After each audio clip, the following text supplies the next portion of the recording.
Herkese selamlar arkadaşlar, sevgili ve değerli izleyiciler,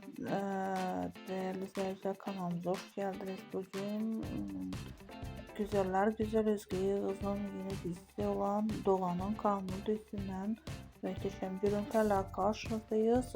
Ünlüler Apartmanı kanalımızda güzel videolarımız yer almaktadır. Özge Yağız'dan yeni fotoları Instagram'ın fan sayfalarından toparlayarak sizlere sunuyorum.